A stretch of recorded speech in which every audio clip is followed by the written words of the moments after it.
మనకు కూడా ఆంధ్ర కేఏపాల్ దిగినాడు ఎలక్షన్ అయినాక. ఆయన కూడా ఫ్లూక్లో అప్పుడు రాజశేఖర రెడ్డి గారు చదువుతూ ముఖ్యమంత్రి అయిపోయి ఇప్పుడు వచ్చి ప్రతి నియోజకవర్గంలో కూడా నేను అది చేస్తా ఇది చేస్తా అంటాడు. 10 సంవత్సరాలు ఏమైనాడు? 10 సంవత్సరాలు ఏమైనాడు? ఈ నియోజకవర్గం పేరు చెప్పి వేల కోట్లు సంపాదించినారు. 10 మంది కన్నా ఈ 10 సంవత్సరాల్లో సాయం చేసినారా? 10 పేర్లు చెప్పనండి. కరోనాలో వచ్చి ప్రాణాలు పోగొట్టుకునే పరిస్థితుల్లో ఘోరాతి ఘోరం ఆక్సిజన్ పెట్టుకొని నేలపైన పడుకొని హాస్పిటల్ నిండిపోయి ఎన్ని ఇబ్బందులు ఉన్నా కూడా మనం బయట నుంచి ఆక్సిజన్ సిలిండర్లు తెచ్చి ఎంతో మందికి ఇచ్చేసి కాన్సన్ట్రేటర్లు సొంత డబ్బులతో తెచ్చి ఈరోజు అన్ని చోట్ల పెట్టి ఎంతో మందిని మనం కాపాడినాం. నువ్వు ఒక్క మనిషిని ఎక్కడన్నా ఒక్క మనిషికి నువ్వు ప్రాణాపాయం ఉన్నప్పుడు సాయం చేసినావా? కేవలం స్వార్థంతో కాదా నువ్వు వచ్చింది? ఇప్పుడు ఈ ఆస్తులు కాపాడుకునేదానికి ఈరోజు నువ్వు బీజేపీలో చేరి ఈరోజు పోటీ చేయాలని నువ్వు చూస్తున్నావా లేదా అని చెప్పి కూడా నేను అడుగుతా ఉన్నాను. నిజంగా ఆంధ్ర రాష్ట్రాన్ని విడగొట్టిన పాపం ఎవరిదన్నా ఉందంటే అది కిరణ్ కుమార్ రెడ్డిదే.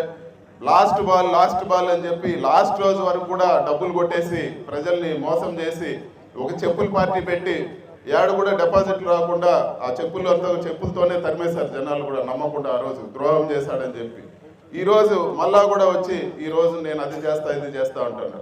ప్రజలు ఇది నమ్మే పరిస్థితిలో ఉండారా అని చెప్పి కూడా నేను అడుగుతా ఉన్నాను. ఇంత అందుబాటులో ఉండే వ్యక్తి ప్రజలు కోరుకుంటారా?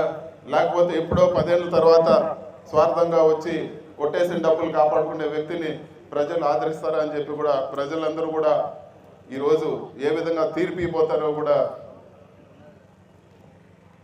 ఆలోచించుకొని అందుబాటులో ఉండే వ్యక్తి కావాలన్నా, మాటలు చెప్పి మళ్ళీ 4వ తేదీ ప్యాకప్ అయ్యి వెళ్ళిపోయే వ్యక్తి కావాలన్నా కూడా ఆలోచించుకోవాలని చెప్పి కూడా మనం అందరికి కూడా తెలియజేయాలని చెప్పి కూడా మీకు అందరు కూడా చెప్తా ఉన్నాను. అందరినీ కూడా నేను కోరుకునేది ఏమంటే ఈ 3 వారాలు మీరు పార్టీ కోసం కష్టపడండి. వచ్చే 5 సంవత్సరాలు మీకోసం మేము ఖచ్చితంగా పనిచేస్తాము, కష్టపడతామని చెప్పి కూడా ఈరోజు సభాముఖంగా మీకు తెలియజేస్తాను. గ్రామాల్లో మనం ఖచ్చితంగా చెప్పాల్సిన విషయం ఏమంటే జగనన్న ఉంటేనే పథకాలు ఉంటాయి, లేకపోతే ఇది వరకు చంద్రబాబు నాయుడు అన్నీ చేస్తా అని చెప్పి ఏ మాదిరి ఏమర్చాడో ఖచ్చితంగా ఆ మాదిరి ఏమర్స్తాడని చెప్పి ప్రజల్లోకి మనం ఇంకా కూడా అందరూ కూడా అర్థమయ్యే విధంగా తెలియజేయాలని చెప్పి కూడా మీకు అందరు కూడా నేను కోరుతా ఉన్నాను. రోడ్లు కూడా ఇప్పుడు అన్నీ కూడా జరుగుతూ ఉన్నాయి.